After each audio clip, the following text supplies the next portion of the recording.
नमस्कार, मैं हूं श्रद्धा। आप देख रहे न्यूज 18 मध्य प्रदेश छत्तीसगढ़। बुलेटिन की शुरुआत लेकिन बड़ी खबर उससे पहले भोपाल से। पंचायत चुनाव के लिए होगा आरक्षण। 27 जनवरी को होगा ग्राम पंचायत पंच सरपंच के लिए आरक्षण। जिला पंचायत जनपद पंचायत का आरक्षण 30 जनवरी को तक पूरा होगा।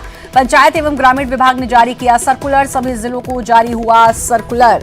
तो पंचायत चुनाव के लिए आरक्षण होगा 27 जनवरी और 30 जनवरी, 2 तारीखें हैं। 27 जनवरी को होगा ग्राम पंचायत पंच सरपंच के लिए आरक्षण और जिला पंचायत जनपद पंचायत का आरक्षण 30 जनवरी तक पूरा होगा। पंचायत एवं ग्रामीण विभाग ने इस सर्कुलर को जारी किया है। सभी जिलों को जारी हुआ इस सर्कुलर। अनुराग हमारे संवाददाता हमारे साथ जुड़ चुके हैं। अनुराग, अब सर्कुलर जारी हो चुका है। 27 और 30 तारीख तक अब ये आरक्षण पूरा किया जाएगा।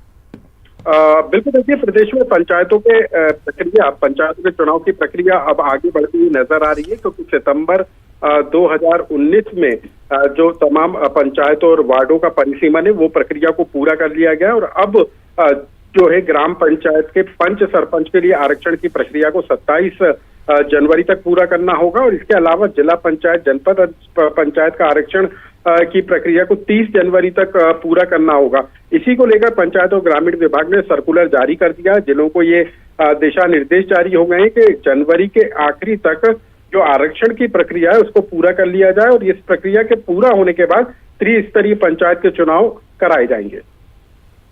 जी, बहुत बहुत शुक्रिया आपका तमाम जानकारी देने के लिए।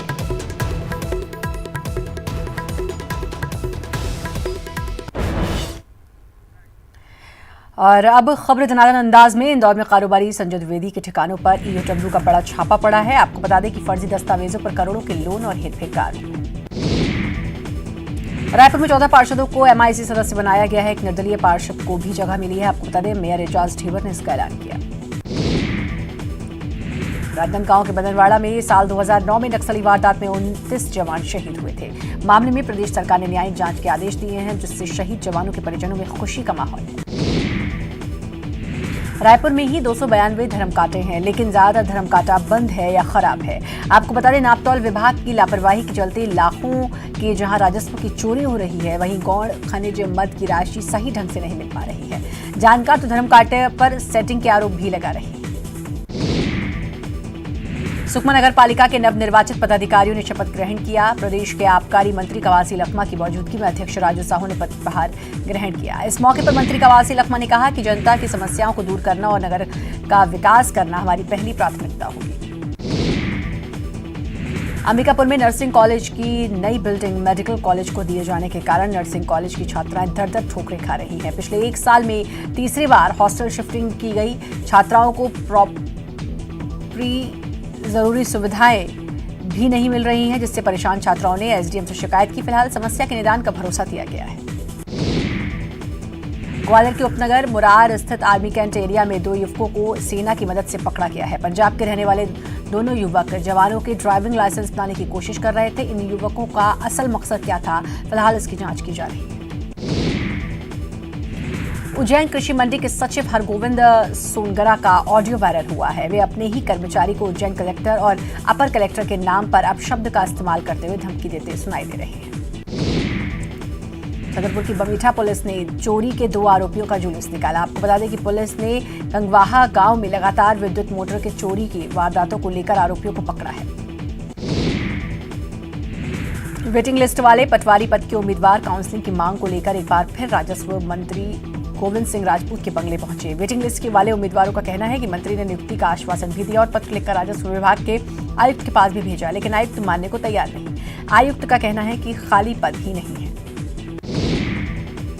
छतरपुर में रिश्वत मांगते हुए हेड कांस्टेबल का वीडियो वायरल हुआ है। आपको बता दें एफआईआर में धारा बढ़ाने के नाम पर घूस की मांग की गई थी। छतरपुर में जंगला तहसीलदार कार्यालय परिसर में हंगामा हो गया। आपको बता दें तहसीलदार पर फरियादी महिला से अभद्रता का आरोप लगा है।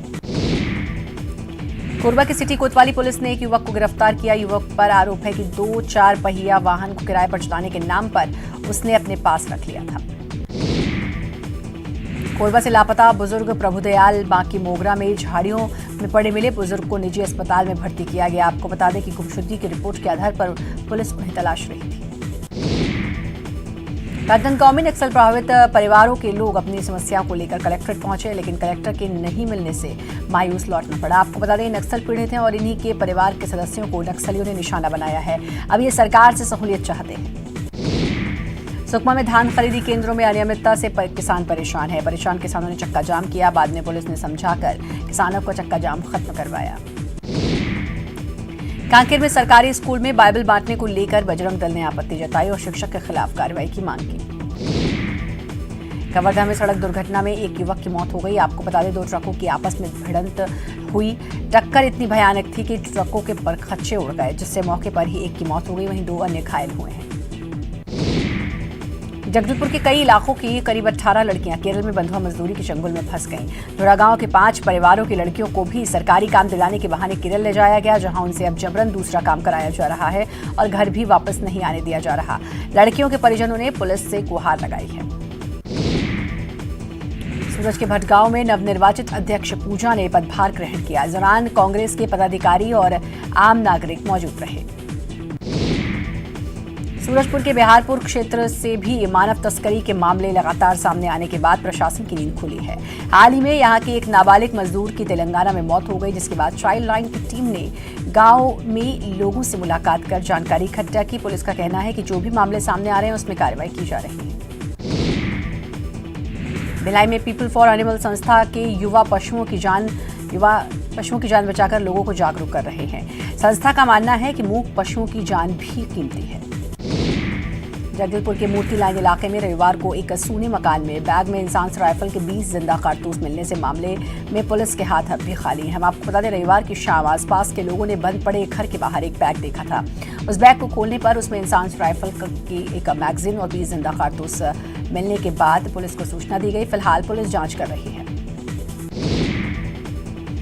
देश के सबसे स्वच्छ इंदौर में गंदगी देख खाद्य और नागरिक आपूर्ति मंत्री प्रद्युम्न सिंह तोमर भड़क गए और वे फावड़ा लेकर खुद सफाई में जुट गए। हालांकि वे बड़ा गणपति के सरकारी वेयर हाउस का औचक निरीक्षण करने पहुंचे थे, लेकिन परिसर में पसरी गंदगी देख वे नाराज हो गए, फिर फोन पर ही कमिश्नर को फटकार लगा दी। इंदौर से बेलगाम के लिए नई फ्लाइट सेवा शुरू की गई। आपको बता दें कि स्टार एयरवेज की फ्लाइट सप्ताह में 3 दिन चलेगी। इंदौर पहुंचने पर फ्लाइट को वाटर कैनन सैल्यूट दिया गया। कोंडा गांव के कड़ीनार में स्वास्थ्य सुविधा और स्कूल की शिक्षा मिलने के दावे खोखले साबित हो रहे हैं। यहाँ के लोगों का कहना है कि स्कूल में टीचर और अस्पताल से डॉक्टर नदारद रहते हैं, जिससे लोगों को भारी परेशानी होती है। खरगोन जिले के बलवाड़ा में सीआईएसएफ की फायरिंग रेंज के पास एक खेत में विस्फोट हो गया, जिससे 2 की मौत हो गई। बुरहानपुर में अखिल भारतीय किन्नर सम्मेलन का आयोजन किया गया। 29 जनवरी तक चलने वाले इस सम्मेलन में देश भर के किन्नर बड़ी संख्या में शामिल हुए।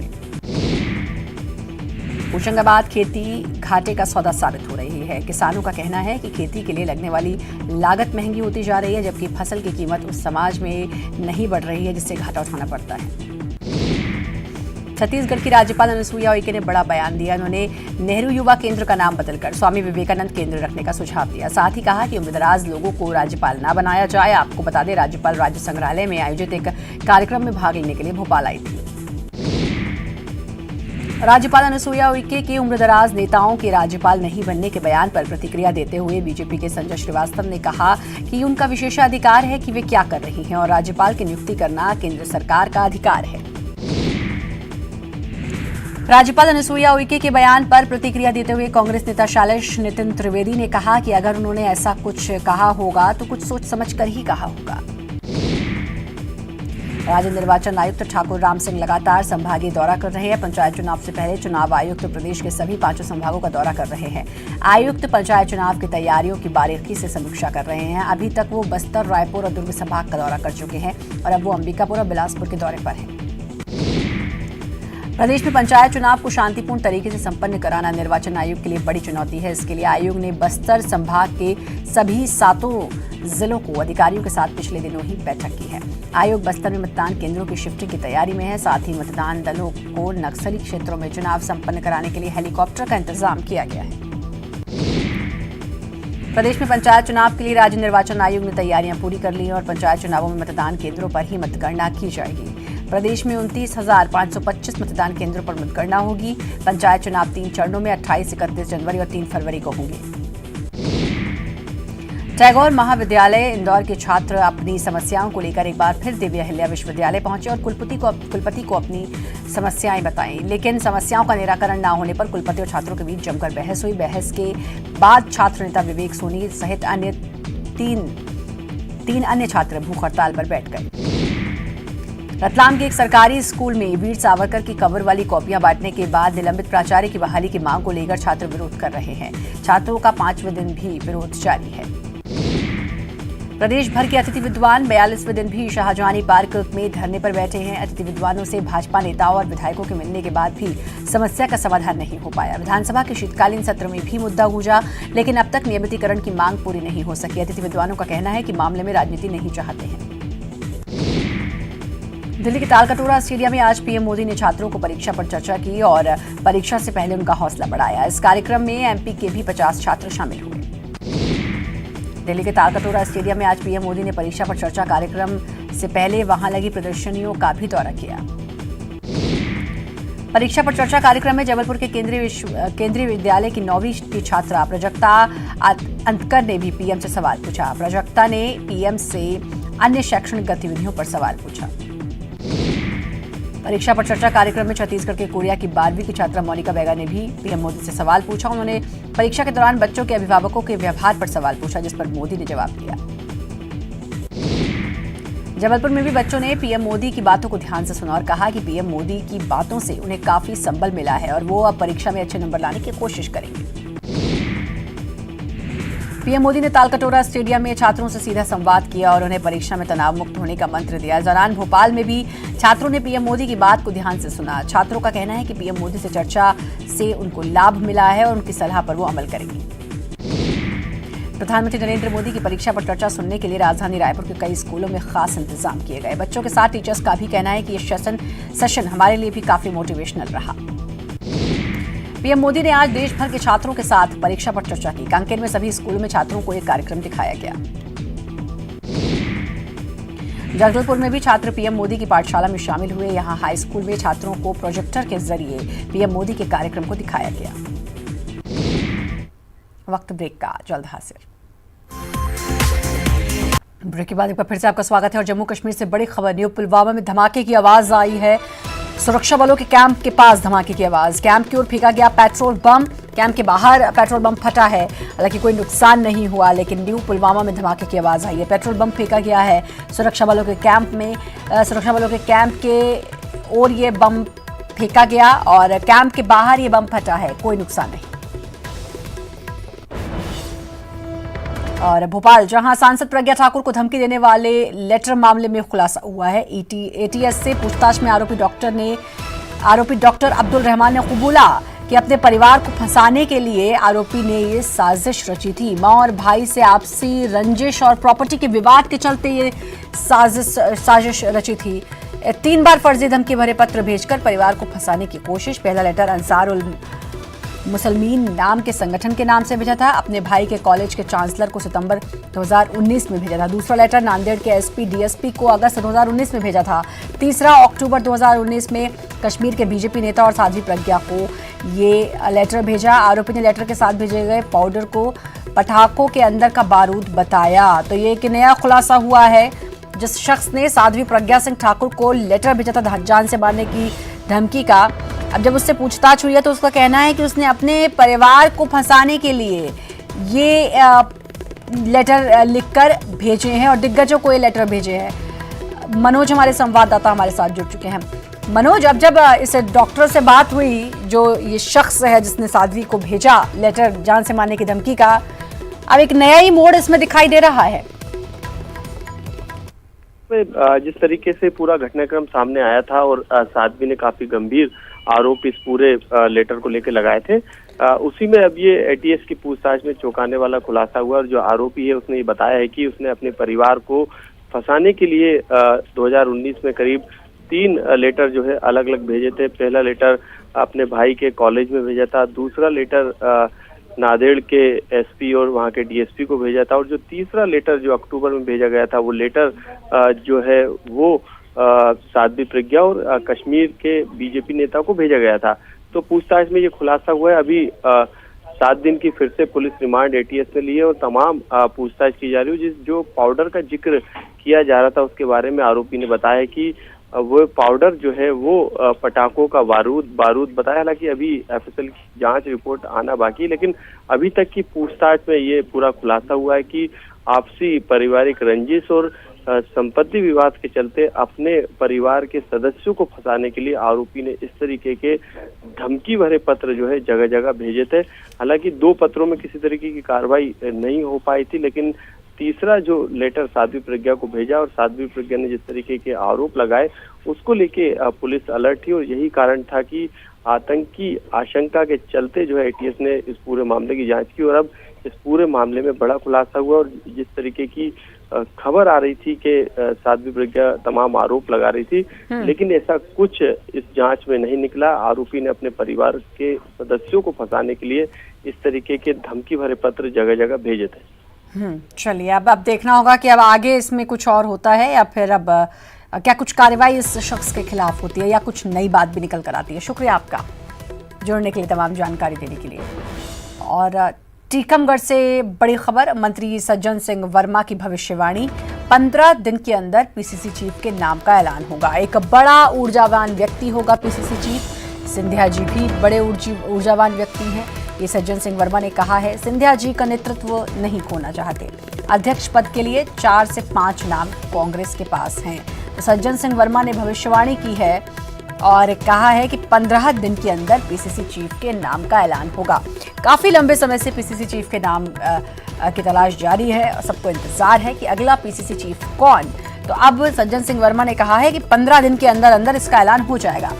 एक चीज और कही, वो ये कि एक बड़ा ऊर्जावान व्यक्ति होगा पीसीसी चीफ। साथ में ये भी कह दिया कि सिंधिया जी भी हैं बड़े ऊर्जावान। तो इशारा ये कि क्या ज्योतिरादित्य सिंधिया अगले पीसीसी चीफ होंगे। एक बात और, वो ये कही कि सिंधिया जी का नेतृत्व नहीं खोना चाहते हैं। अध्यक्ष पद के लिए 4 से 5 नाम कांग्रेस के पास हैं।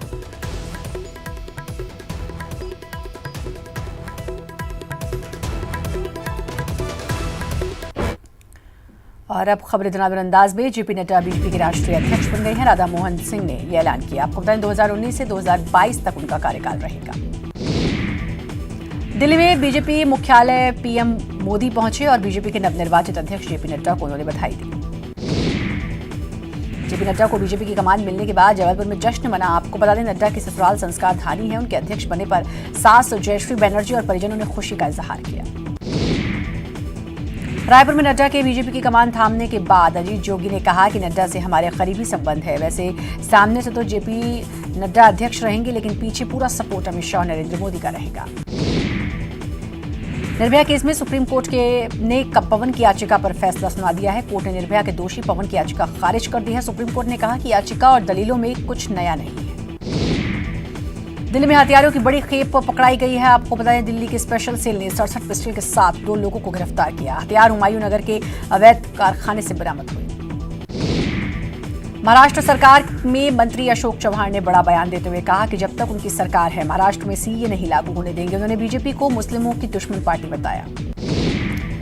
जम्मू कश्मीर के शोपियां में सेना को बड़ी कामयाबी मिली है। यहां पर मुठभेड़ के दौरान सेना ने 3 आतंकवादियों को मार गिराया। इलाके में सेना ने सर्चिंग भी की। राजगढ़ में बीजेपी कार्यकर्ताओं और महिला अफसरों के बीच झड़प पर कांग्रेस नेता दिग्विजय सिंह ने ट्वीट कर कहा कि राजगढ़ में बीजेपी की गुंडागर्दी सामने आई। उन्होंने महिला अफसरों की बहादुरी पर गर्व है। राजगढ़ की घटना पर बीजेपी प्रदेश अध्यक्ष राकेश सिंह ने ट्वीट कर सरकार पर निशाना साधा और कहा कि इस घटना ने साबित कर दिया कि प्रदेश में अराजकता है। 22 जनवरी को बीजेपी नेता राजगढ़ जाएंगे। भोपाल में तिरंगा यात्रा को लेकर बीजेपी ने दिग्गी पर आरोप लगाया। बीजेपी विधायक विश्वास सारंग ने निशाना साधते हुए कहा कि पूरी स्क्रिप्ट दिग्विजय सिंह ने बनाई थी। दिग्विजय सिंह के इशारे पर ही कलेक्टर ने हंगामा किया। राजगढ़ में हुए थप्पड़ कांड के बाद बीजेपी मामले को तूल देने में लगी हुई है। बीजेपी की माने तो जो कानूनी कार्रवाई हो रही है वो एक तरफा कार्रवाई है। जहां कांग्रेस ने इस पूरे मामले पर महिला अधिकारियों की सराहना करते हुए गर्व की बात कह रही है, वहीं बीजेपी इसे कांग्रेस और अधिकारियों की गुंडागर्दी बता रही है और कलेक्टर के खिलाफ एफआईआर कराने की बात कह रही है। राजगढ़ तिरंगा यात्रा विवाद मामले में बीजेपी प्रतिनिधि मंडल कार्यकर्ताओं से मिलने पहुंचा। विधायक विश्वास सारंग और उषा ठाकुर ने कार्यकर्ताओं से मुलाकात की।